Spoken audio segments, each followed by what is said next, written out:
Olá, meus amados irmãos, graça e paz.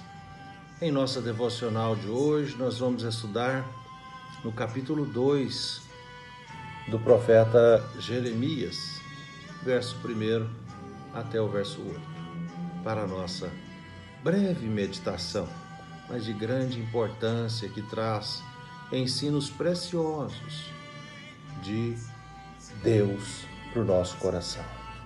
Abra sua Bíblia conosco, então, no capítulo 2 de Jeremias, e assim diz o texto: o amor de Deus e a rebeldia do seu povo.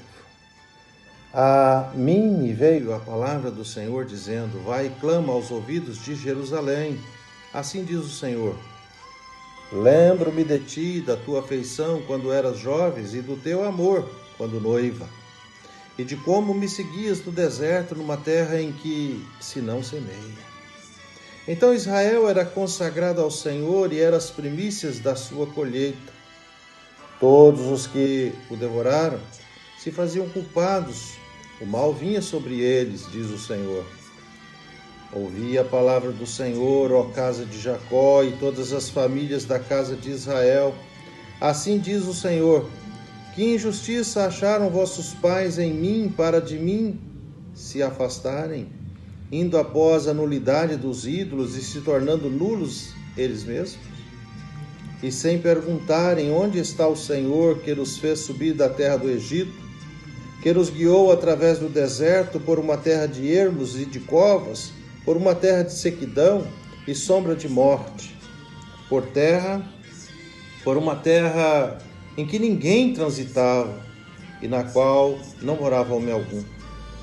Eu vos introduzi numa terra fértil, para que comesse o seu fruto e o seu bem, mas depois de teres entrado nela, vós a contaminastes da minha herança, fizeste abominação. Os sacerdotes não disseram: onde está o Senhor? E os que tratavam da lei não me conheceram. Os pastores prevaricaram contra mim, os profetas profetizaram por Baal e andaram atrás de coisas de nenhum proveito. Vai, clama aos ouvidos de Jerusalém, assim diz o Senhor. Lembro-me de ti, da tua afeição quando eras jovens, e do teu amor quando noiva, e de como me seguias no deserto, numa terra em que não semeia. Verso 3. Então Israel era consagrado ao Senhor, era as primícias da sua colheita. Todos que os devoraram se faziam culpados. Todos se faziam culpados.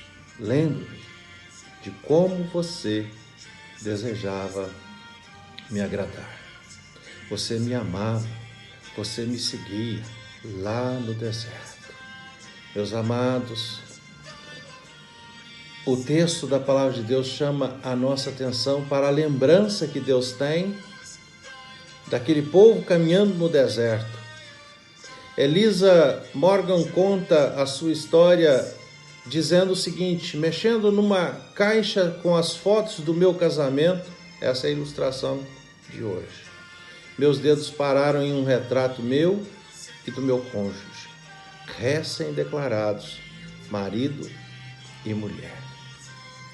A minha dedicação ao meu cônjuge, ao meu esposo, era óbvia em minha expressão. Eu iria para qualquer lugar com ele, diz Elisa Morgan na sua história. E então, 4 décadas mais tarde, 4 décadas se passaram. O nosso casamento segue firmemente entrelaçado com o amor e o compromisso que tem nos sustentado através dos tempos bons e dos tempos difíceis.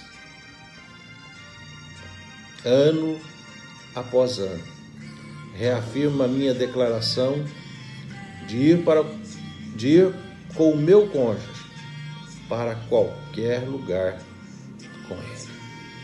Meus amados irmãos, em Jeremias no capítulo 2, no verso 2, Deus declara seu anseio pela sua igreja amada.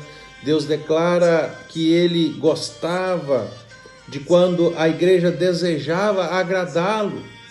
Quando então essa igreja era uma igreja jovem, e Ele diz, quando você era uma noiva, isso há muito tempo atrás, você me amava, você me seguia, você então caminhava comigo através do deserto. E nesse texto então Jeremias está fazendo alusão ao período de caminhada desértica, acompanhando, o povo acompanhava aquela nuvem durante o dia pelo deserto, e durante a noite o povo seguia uma tocha de fogo que os guiava. E eles eram guiados pela presença contínua, pela presença constante de Deus. No texto existe a palavra afeição. Lembre do tempo em que vocês se afeiçoavam. Vocês tinham uma afeição, vocês gostavam, vocês tinham prazer. E a palavra hebraica para afeição transmite a mais alta lealdade de compromisso possível. No início, Israel então expressava essa inabalável afeição a Deus. Mas o texto, meus amados irmãos, quando nós olhamos, ele diz: Israel era consagrado ao Senhor. Mas com o passar do tempo, ele chama a atenção no verso 4, dizendo: ouve a palavra do Senhor, ó casa de Jacó e todas as famílias da casa de Israel. Assim diz o Senhor: o que eu fiz de errado para vocês me abandonarem? O que eu deixei de fazer de bem para vocês se afastarem de mim? Meus amados irmãos, isso constrange-nos neste momento de pandemia em que muitas pessoas estão nessa mesma situação do povo de Israel nessa época. Estão fugindo de Deus, estão desinteressados por Deus. Isso tem trazido muita tristeza ao coração de Deus. O que eu fiz para vocês se afastarem de mim? Para vocês me esquecerem? Para vocês me abandonarem? Diz o verso 5. E quando chega no verso 7, o Senhor diz assim: tudo que é de bom e do melhor eu dou para vocês, eu dei para vocês. E tudo que eu dou para vocês de bom e de melhor, vocês fazem questão de fazer daquilo que eu te dou de bom e de melhor, oferecendo aquilo, não a mim, mas aos ídolos, oferecendo, e ele diz isso, no verso 7. Introduziram a terra fértil para que comesse do bem, mas depois de ter entrado nela, vocês contaminaram a minha herança e fizeste dela uma abominação. E isso entristece profundamente o coração de Deus. Israel gradualmente foi se afastando de Deus. Sabe aquele cuidado que você precisa ter com o seu cônjuge dia após dia? E se você não cuidar, o relacionamento vai esfriando, vai distanciando, e daqui a pouco já não há mais diálogo, já não há mais conversa, já não há mais intimidade, já não há mais sentimento. E era exatamente isso que estava acontecendo com o povo de Israel. Apesar dos primeiros dias, do primeiro estágio do compromisso, não é verdade? Do compromisso matrimonial, aquele primeiro estágio, o estágio da complacência, que muitas vezes pode cegar o fio do amor, e se houver falta de zelo, pode levar até mesmo ao esfriamento, pode levar até mesmo à infidelidade. É exatamente isso que nós estamos vivendo nos dias de hoje. Meus amados irmãos, nós sabemos da importância de nós lutarmos. Nós sabemos da importância de nós lutarmos contra tudo aquilo que afasta-nos de Deus, tudo aquilo que tira-nos do foco do nosso relacionamento com Deus e em especial do nosso relacionamento familiar. Nós precisamos veementemente investir, lutar, regar o nosso relacionamento familiar e também o nosso relacionamento com Deus. Em nosso relacionamento amoroso com Deus, nós somos tão devotos, tão fervorosos a Ele no início da nossa caminhada com Deus, e depois parece que com o tempo a rotina vai tomando conta e vai esfriando esse relacionamento, coisa que não pode existir. A pergunta que eu faço: como você está em seu relacionamento com Deus? Está fervoroso como era no início, quando você veio para a fé? Está da mesma forma como quando você veio para os pés do Senhor? Deus fielmente permite que o seu povo volte, que o seu povo retorne. No capítulo 3, no verso 14 desse mesmo livro de Jeremias, ele diz assim: convertei-vos, ó filhos rebeldes, diz o Senhor, porque eu sou o vosso esposo e vos tomarei. Eu vou tomar vocês de volta para mim. Mas você precisa arrepender. Por isso hoje nós podemos renovar os nossos votos de seguir o Senhor para qualquer lugar. Nós precisamos do Senhor. Deus está com seu coração entristecido por esse esfriamento e precisa ser reacesa essa chama do Espírito Santo dentro do seu coração, dentro do nosso coração, por Deus. Só Deus pode nos ajudar a manter as nossas promessas de fidelidade a Ele.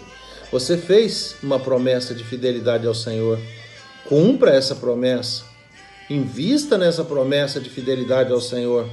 E também, assim como você tem investido em seus relacionamentos familiares. Amados irmãos, em nossa caminhada com Deus, nós não precisamos saber para onde estamos indo.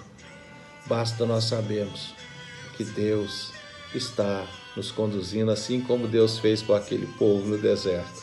O povo não tinha a mínima ideia de para onde eles estavam indo, mas eles confiavam nos desígnios e na direção de Deus. Assim também somos nós. Nós estamos nas mãos do Todo-Poderoso. Que Ele dirija os nossos passos, dirija a nossa vida diante dessa crise em que nós estamos vivendo. Vamos nos jogar nos braços do Pai e vamos deixar o Pai nos conduzir. Ele é um Pai amoroso, bondoso e nada tem deixado nos faltar. Portanto, não vamos ter o nosso coração, como diz o verso 8, né? Como diz o verso 8 do capítulo 2, né? Profetizar contra o Senhor. Andar atrás de coisas sem nenhum proveito. Vamos andar atrás de coisas que traz proveito para a nossa alma nesses momentos difíceis da nossa vida. Que Deus te abençoe. Pai, nós oramos e rogamos o seu cuidado especial, dá-nos uma noite calma, serena e tranquila. Abençoa os enfermos, abençoa, Deus, aqueles que estão desalentados, que estão sem esperança. Coloque paz em seus corações. Fortalece-nos espiritualmente para nós não desviarmos e nem afastarmos do Senhor, como fez a Israel antiga, mas que a sua Israel de hoje, a sua Israel continue fiel, Pai, ao Senhor, todos os dias da nossa vida. Nós oramos e nós pedimos o perdão do nosso pecado e seja conosco nos guardando deste mal que tenazmente, Deus, assedia o mundo inteiro. Que nós sejamos protegidos pelo Senhor hoje e para todos sempre. Que a graça do Senhor Jesus e o amor de Deus, o nosso Pai, e a eterna consolação do Espírito Santo de Deus seja com você, amado irmão, e com a sua família, hoje e para todos sempre. Amém. Deus abençoe a todos.